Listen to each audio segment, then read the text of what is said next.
Oh, goodbye, you need anything? Want a cup of coffee? Want a refill? How's your chest? Did you get the tape off your boob? You know, that kind of stuff. You just recorded all of that. I did? Yeah. I'm not ashamed of it. Pops was just complaining that he doesn't have anyone to talk to, so That's right. we've been here for, I don't know, what, half an hour? Haven't done Yeah. anything yet because he's just jabber, jabber, jabber, jabber, jabber, jabber, jabber. Okay. I have to vent. I can't just talk to myself and answer myself because I get the wrong answers all the time. Is that because Mom just doesn't listen to you anymore? That's right. I see. She says, when are you going to areas to work? I'm tired of this. All right. In any event, good morning. Good morning. Today, we are going to go after this mess under here, see if we can wrap all this electrical up here, and hopefully get the dash in. We'll see. Got to get the vintage air all connected and see if it's working.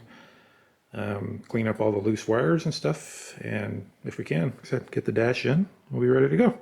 Sound like fun? It sounds like fun, like always. Okay. All right, so we've gone back and forth a couple of times on this one with different installs. I originally had an 8-gauge wire running from one of these aux ports here into the passenger cabin. And then I ripped it out and put a 40 amp relay in, and I'm ripping it out again. I've got a 10-gauge wire here. I bought an 80 amp relay to go inside to power my little separate fuse block. And I pulled the 40 amp relay back out, which is the one that came with the fans. Just in case this PWM controller doesn't work, then we can rip it out and put that 40 amp relay up here and just do that. So this is the 10 gauge wire here. So let's put a connector on it, and we've already pulled it through the firewall into the passenger compartment. All right, so we're just going through here and making sure we understand what all these wires are doing. Tuck them up out of the way. We got the key buzzer and the seatbelt buzzer that we're probably not going to end up using, but we've got the connectors for them here, so we'll just stick them up out of the way. Right now we have the OBD2 connector from the PCM here going into this, so we need to put a splitter on that. So we got this guy so that we can have an open connector for scanning. So we'll put that in now. Soldiers. All right, so we got the splitter in here, so zip tied it so it doesn't come apart. Here's the one that goes to the Dakota Digital. Same thing, zip tied nice and tight, and then this one will mount to the underside of the dash somewhere. There we go, that's that, so we just need to tuck these wires up. All right, as usual, for stuff like this, not a lot of filming, but so put this bracket in, put the ground there, pull all these wires over for the headlight switch and all that stuff. This stuff's all done here, so the floor's pretty cleaned up now. This stuff has to get tucked up in there, but I need to get the air conditioning hoses and everything in there first, so we're going to move over to the vintage air. Those are the power lines for the vintage air. The where are you? I keep losing this thing. The painless harness has a thing here for the AC blower power switch, which is supposed to be 30 amps, but that thing looks kind of weenie to me, but whatever. And they give you a couple of these extra connectors like this. So we're gonna hook this one up to the vintage air so that it fits in factory style in case someone ever wants to put a factory AC back in. They just disconnect it like that. All right, one of the things we're doing as we go here is labeling wires.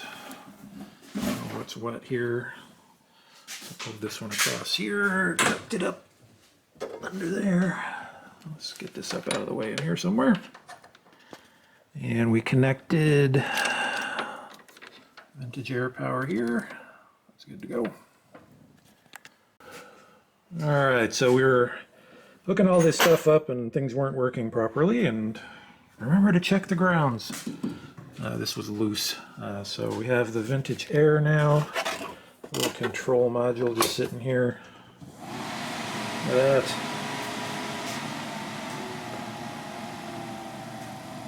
So that seems to be working. The reverse lockout here, I don't hear anything happening on that when I pull the power to it. I would have expected at idle it would engage the relay in the transmission, the reverse lockout. I'm guessing since without any power on it, it should be engaged. I'm not really sure.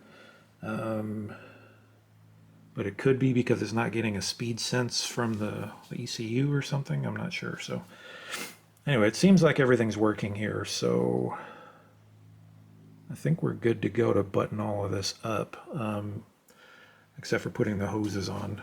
So we might do that next, and then see where we go from there. All right, we got our little fuse center set up here with a bunch of connectors for things that need to be switched 12 volts. So we have a switched line here coming from that relay over there. So that goes, the power side of that goes to the fuse relay block under the hood, which is unswitched power. And then we ran a line over here down at the fuse block. So theoretically, everything should turn on with this, which it does. And now we have the vintage air and everything's controlled. So if you turn this off, it all turns off now. So this should all be dead now. So yeah, so all this wiring's done over here. We just got to tuck a few things up here that we're waiting on. A little more cleanup here and there. Vintage air's all done.